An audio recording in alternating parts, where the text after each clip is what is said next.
పల్నాడు జిల్లా వ్యాప్తంగా రాష్ట్ర వ్యాప్తంగా వైసీపీ నాయకులు రౌడీ మూకల్లా వ్యవహరించారని, రెండేళ్ల తర్వాత వైసీపీ ముసుగులో రోడ్లపైకి వచ్చి ఎక్కడికక్కడ ర్యాలీలు నిర్వహించి ట్రాఫిక్ అంతరాయం కలిగించి ప్రజలను ఇబ్బందులకు గురిచేశారని టీడీపీ జిల్లా అధ్యక్షుడు జానీ సైదా విమర్శించారు.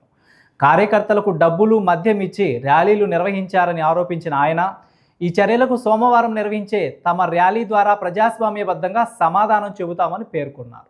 నిన్న జిల్లా వ్యాప్తంగా రాష్ట్ర వ్యాప్తంగా వైసీపీ రౌడీ మోకలు వైసీపీ ముసుగేసుకొని బయటకు వచ్చి వైసీపీతో దీంతో బయటకు వచ్చి ఈ రెండేళ్ళు ఎక్కడో హనీమూన్ పీరియడ్ ఎక్కడున్నారు, ఎక్కడ తిరిగారు, ఎక్కడ వ్యాపారాలు చేసుకుంటున్నారు ఎవరికి తెలియదు. రెండేళ్ల తర్వాత మళ్ళీ మేము ఉన్నాము అని చెప్పి రోడ్ల మీదకి వచ్చి స్వైర వ్యవహారం చేస్తూ ఎక్కడికక్కడ ట్రాఫిక్ని ఆపుతూ ప్రజల్ని ఇబ్బంది పెడుతూ నిన్న ఈ కార్యక్రమం చేశారు. మీరు వాస్తవంగా ప్రజలకు దగ్గర కావాలంటే చేయాల్సింది ఆ కార్యక్రమాలు కాదు. రెండేళ్ల నుంచి ప్రజల్లో ఉంటూ ప్రజల యొక్క సాధక బాధలను తెలియజేస్తూ మా వైపు నుంచి ఏదైనా లోపాలుంటే వాటిని ఎత్తి చూపుతూ ప్రతిపక్ష పాత్ర పోషిస్తే నిన్న మీరు చేసిన కార్యక్రమాన్ని ప్రజలు హర్షిస్తారు.